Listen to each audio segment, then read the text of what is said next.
Hi යාළුවනේ, සාදරයෙන් පිළිගන්නවා හිරු ෆිෂ් ෆාම් වෙත.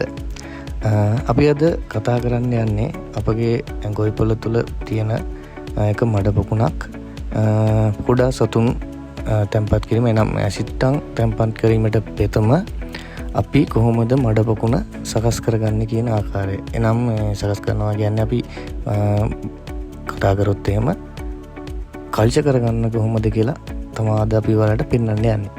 මේකදී යාළුවෝ අපි කතා කරොත් එහෙම මඩ පොකුණක් කල්චර් කරනවා කියන එකෙන් අපි බලාපොරොත්තු වෙන්නේ කුඩා සතුන් මඩ පොකුණ තැන්පත් කරාට පස්සේ ඒ සතුන්ට සුදුසු පරිසර තත්ත්වයකදී එයාලට හිතකර පරිසර තත්ත්වවලදී සජීවී ආහාර ලබා ගන්න පුළුවන් විදියට එයාලගේ පරිසර පද්ධතිය සකස් කර ගැනීම තමයි කරන්නේ.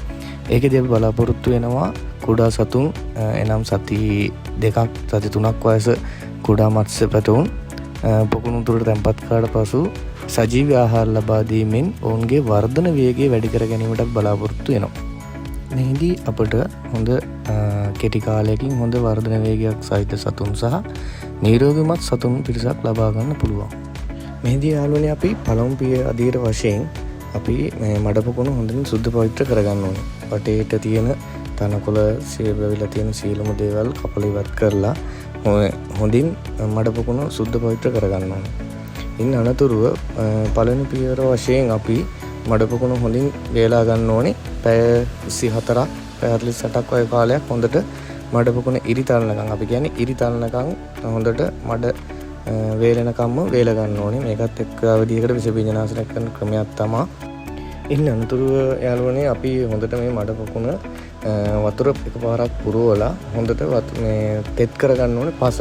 මොකද අපි විස බීජනාශනය කරන්න බලාපොරොත්තු වෙන්නේ අලුණු හරි බීජින් පවුඩර් හරි යොදාගෙන වලට මේ පේන ආකාරයට මුළු පොකුණටම අපි අලුණු විදීම ඊට පස්සේ කරනවා.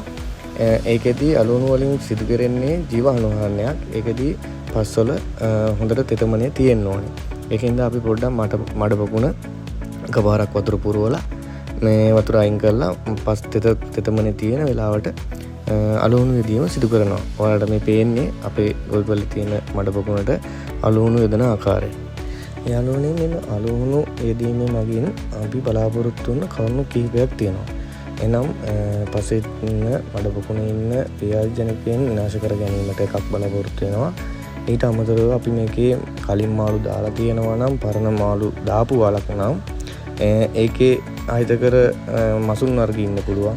එතකොට අපි ඇල මාර්ග වලින් වතුර ගන්නවා නම් ඇල මාර්ග වලින් ආපු අපේ දාන ඇසිට්ටන්ට හානි කරන මසුන් වර්ග ඉන්න පුළුවන්. ඒ වර්ග ඉවත් කර ගැනීම හා විනාශ කර ගැනීම.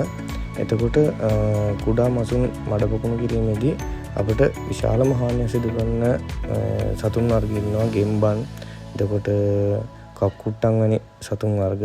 ඒ සතුන්ගේ ගෙම්බන්ගේ නම් විශාල කරදරයක් තියෙනවා. ගෙම්බන්ගේ බිත්තර වගේ දේවල් විනාශ කර ගැනීම සඳහාත් අපි අලුණු දීම වලින් බලාපොරොත්තු වෙනවා. තවද ජලයේ වතුර ක්වොලිටි එක, ජලයේ තියෙන ක්වොලිටි වැඩි කර ගැනීමටත් අපි මේ අලුණු දීමෙන් බලාපොරොත්තු වෙනවා. තව ජලයේ හොඳ pH එකේ බැලන්ස් කිරීම, ජලයේ pH එකේ බැලන්ස් කර ගැනීමටද අපි අලුණු දීමෙන් බලාපොරොත්තු වෙනවා. ගොවිපළේ තියෙන මඩ පොකුණට දැන් අපි මේ විදිහට සම්පූර්ණ ගොවිපළේ මඩ පොකුණට සම්පූර්ණ පුළුවන් උපරිම ආවරණය වෙන පරිදි අපි අලුණු දීම් කරනවා. එතකොට සාමාන්‍යයෙන් වර්ග මීටරයකට ග්‍රෑම් 30ක් වගේ ප්‍රමාණයක් අලුණු දීමක් අපි සිදු කරන්න ඕන. සාමාන්‍යයෙන් 30 60 වගේ ප්‍රමාණයේ පොඩි ටැංකියකට නම් අලුණු කුට්ට 2ක් 3ක් අතර ප්‍රමාණයක් අපි යොදා ගන්නවා මේ සඳහා. ඔයාලට මේ පේන ආකාරයට යාළුවනේ මේ මඩ පොකුණට සම්පූර්ණ අලුණු දීමෙන් පසු පැය 24ක් විතර අපි තේරුම් දෙනවා. ඊට පස්සේ තමයි අපි මේ මඩ පොකුණට වතුර පුරීම සිදු කරන්නේ. ඉන් අනතුරුව අපි කල්චර් වීම සඳහා පොර යෙදීම සිදු කරනවා. පොර යෙදීම තවත් වීඩියෝකින් අපි අරගෙන එන්නම්. ඇඳලා සිටියට බොහොම ස්තුතියි. හිරු ෆිෂ් ෆාම් අලුත් වීඩියෝකින් අපි ඊළඟ කොටසින් හමු වෙමු.